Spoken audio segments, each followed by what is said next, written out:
এবার মধ্যপ্রাচ্য প্রবাসীদের জন্য নতুন সুখবর দিলেন প্রবাসী কল্যাণ এবং বৈদেশিক কর্মসংস্থান বিষয়ক উপদেষ্টা ডক্টর আসিফ নজরুল। তিনি জানান, বিমানবন্দরে মাসখানেকের মধ্যে মধ্যপ্রাচ্যগামী শ্রমিকদের জন্য স্পেশাল লাউঞ্জ চালু করা হবে।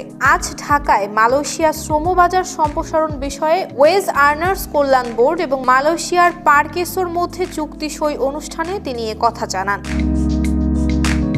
আসিফ নজরুল বলেন, মধ্যপ্রাচ্যে যেসব শ্রমিক ভাই বোন যাচ্ছেন তাদের জন্য বিমানবন্দরে আলাদা স্পেশাল লাউঞ্জের ব্যবস্থা করা হবে।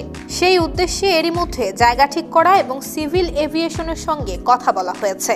আশা করি মাসখানেকের মধ্যে লাউঞ্জ চালু হয়ে যাবে।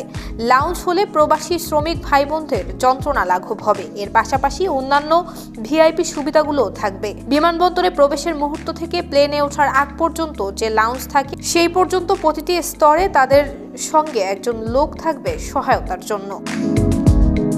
তিনি আরো বলেন, গতকাল মালয়েশিয়ার প্রধানমন্ত্রী আনোয়ার ইব্রাহিম এসেছিলেন বাংলাদেশে। তার সঙ্গে বাংলাদেশের শ্রমিকদের কল্যাণ বিষয়ে আলোচনা হয়েছে।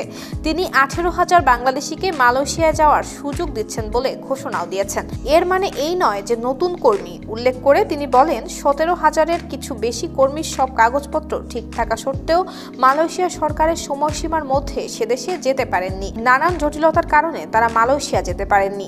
31 মের মধ্যে তারা যেতে না পারায় মালয়েশিয়া সরকার তাদেরকে গ্রহণ করেনি।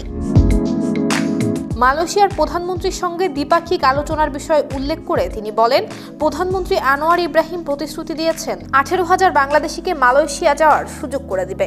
আমরা মালয়েশিয়ায় আমাদের হাই কমিশন এবং আমাদের মন্ত্রণালয়ের মাধ্যমে এই প্রতিশ্রুতি কার্যকর করতে যত দ্রুত সম্ভব প্রচেষ্টা চালাবো।